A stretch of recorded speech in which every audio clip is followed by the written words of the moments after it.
ناظرین السلام علیکم ورحمۃ اللہ وبرکاتہ۔ پچھلے ایپیسوڈ کے اندر آپ نے سنا تھا کہ مراکش کے رہنے والی اداکارہ یعنی زکوئی کو ناجی کے حرم کی مکار ملازمہ نے قتل کر ڈالا تھا۔ زکوئی نے صلاح الدین ایوبی کو ضروری معلومات دیتے ہی دم توڑ دیا تھا، جبکہ ناجی اپنے منصوبے کو کامیاب بنانے کے لیے ایک مہم پر روانہ ہو چکا تھا، اور زکوئی کے متعلق اس کو یہ خبر نہ ہو سکی تھی کہ وہ کہاں چلی گئی ہے۔ ادھر ناجی کے قاصد اس کا خط شاہ فرینک کے پاس لیے جا رہے تھے۔ آئیے اب اس نئے ایپیسوڈ کو شروع کرتے ہیں۔ چنانچہ صبح طلوع ہوتے ہی علی بن سفیان 8 سواروں کے ساتھ انتہائی تیز رفتاری سے ان قاصدوں کے پیچھے ہی نکل پڑا تھا۔ علی بن سفیان کو فرینک کے ہیڈ کوارٹر تک پہنچنے کا راستہ معلوم تھا۔ صبح سے چلتے چلتے گھوڑے کافی تھک چکے تھے۔ وہ آرام کے لیے پہاڑی اور سمندر کے پاس ٹھہر گئے۔ ابھی آرام کر کے وہ اگلے سفر کی تیاری کر ہی رہے تھے کہ وہاں سے دور فاصلے پر انہیں 2 گھڑ سوار نظر آئے۔ علی بن سفیان کو فوراً ان پر شک ہوا۔ اس نے ان کا پیچھا کرنا شروع کر دیا۔ اس قافلے نے راستہ بدل دیا اور ان کو شک ہوئے بنا دوسرے راستے سے جا کر ان دونوں قاصدوں کو گھیر لیا۔ کچھ دیر تلوار بازی ہوئی، اس کے بعد وہ دونوں زخمی ہو کر گرفتار ہو گئے۔ ناجی کا خط بھی مل گیا تھا۔ ان کی گرفتاری کے بعد اس پارٹی نے وہاں رک کر تھوڑا آرام کیا اور رات میں ہی یہ لوگ واپس چل پڑے۔ صلاح الدین ایوبی بےتابی سے انتظار کر رہے تھے۔ آدھی رات سے زیادہ گزر چکی تھی، تبھی سحر کے وقت دروازے پر ہلکی سی دستک ہوئی۔ صلاح الدین ایوبی نے دوڑ کر دروازہ کھولا تو علی بن سفیان اپنے دستے اور 2 قیدیوں کے ساتھ کھڑا مسکرا رہا تھا۔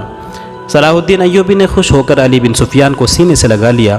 اس کے بعد قیدیوں کو قید کر دیا گیا اور دستہ آرام گاہ کی طرف چل پڑا۔ علی بن سفیان اور صلاح الدین ایوبی اپنے خاص کمرے میں آ گئے اور اس خط کو پڑھنے لگے۔ ناجی کا خط کافی لمبا تھا۔ اس خط میں صلیبیوں کے ایک بادشاہ فرینک کو لکھا گیا تھا کہ وہ فلاں دن، فلاں وقت، فلاں تاریخ کو یونانیوں، رومیوں اور دوسرے صلیبیوں کی فوج سے مصر پر حملہ کرے۔ حملے کی خبر لگتے ہی 50,000 سوڈانی فوج صلاح الدین ایوبی کے خلاف بغاوت کرے گی، اور چونکہ مصر کی نئی فوج تمہارے اچانک ہونے والے حملے اور ہماری بغاوت کا مقابلہ نہ کر سکے گی تو صلاح الدین ایوبی ناکام ہو جائے گا۔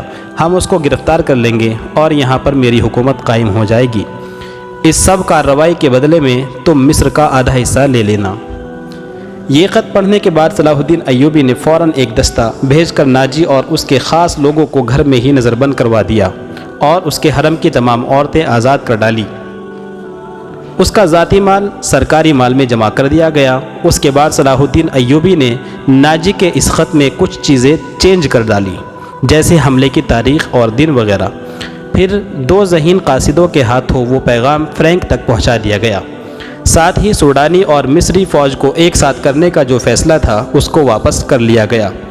3-4 دن بعد وہ قاصد فرینک کا جوابی خط لے کر واپس لوٹ آئے۔ فرینک نے لکھا تھا کہ حملے کی تاریخ سے 2 دن پہلے سوڈانی فوج بغاوت کر دے تاکہ صلاح الدین ایوبی اس میں مشغول ہو جائے۔ ادھر اچانک سے ہم بڑا حملہ کر دیں گے۔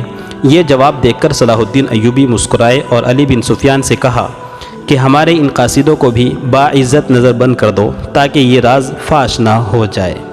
تو ناظرین، یہ تھا صلاح الدین ایوبی کا ایک اہم حصہ، کہ جس حصے کے اندر آپ نے دیکھا کہ کمانڈر ناجی نے کس طرح سے صلاح الدین ایوبی کو زیر کرنے کی کوشش کی، لیکن وہ اپنی تمام تر کوششوں میں صلاح الدین ایوبی کی ذہانت کے سامنے گرتا چلا گیا۔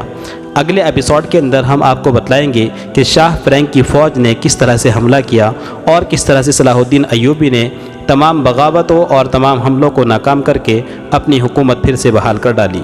دیجیے ہمیں اجازت، ملتے ہیں پھر نئے ایپیسوڈ کے ساتھ۔ السلام علیکم ورحمۃ اللہ وبرکاتہ۔